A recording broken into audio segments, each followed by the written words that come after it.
I'm here on the salt line in Cheshire again. It runs quite near my house, so I'm very fortunate to have this place to walk my dog. It's an old disused railway line that used to carry the salt from the salt works in Middlewich up there down to the potteries near Stoke-on-Trent, which is that way. But now it's a place where people walk the dogs.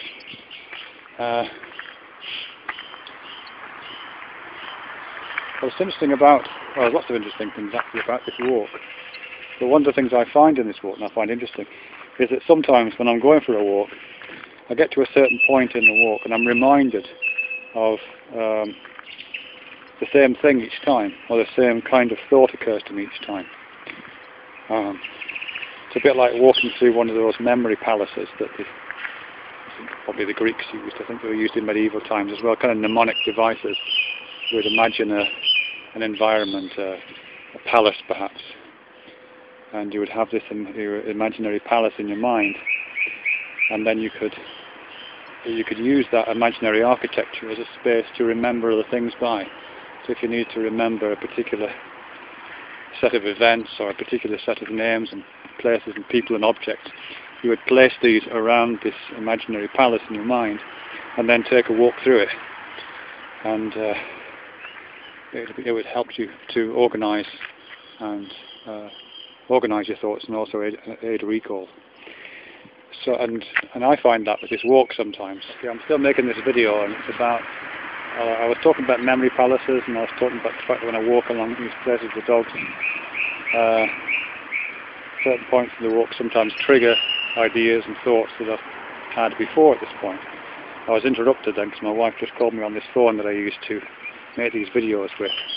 She's in Munich right now on the way back from a conference in Zagreb. So, and she won't be until about 2 o'clock in the morning. Never mind. Come on, guy, we're going this way.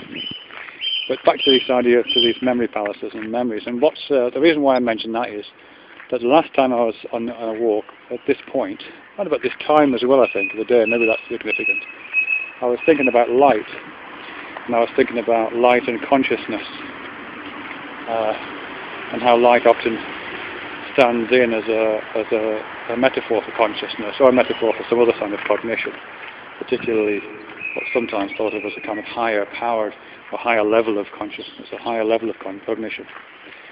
I guess higher because high is near the sun where the light is. But where I'm going with that now, the step forward on that particular thought is to do with something interesting about light, which is that, and this is paradoxical really, is that you can't really see the light at all. You look around. I'm looking around in this fantastic light this time of day here. The sun is just going down. It's gorgeous. But I'm not seeing the light. What I'm seeing are the objects that the light illuminates, and everything looks terribly brightly lit. But the things that I'm seeing, like the dog and the trees and the path and the bridge, they don't have light in them at all. These are like holes in the light. These objects. And that's doubly true when you look up at the stars at night, I think. It looks dark, and you see little tiny pinpricks of light in the sky, the stars, or galaxies, or whatever they are.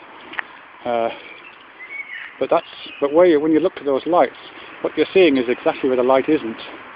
You're seeing the darkness of matter, really, when you look at that. And the darkness around that, the blackness, the interstellar blackness of space, is actually completely filled from one end of the universe to the other with illumination.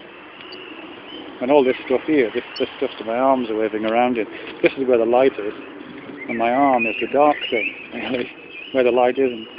This is not how it appears at all. It strikes me as odd, that, really. And quite charming at the same time. I like the idea of that. I like the idea that my body is a dark thing like the rest of the dark things around me, brightly illuminated, apparently, by the light, the invisible light that I can't see.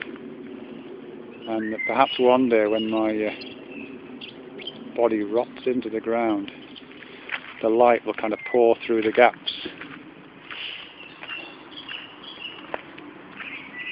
Isn't that right, Guy?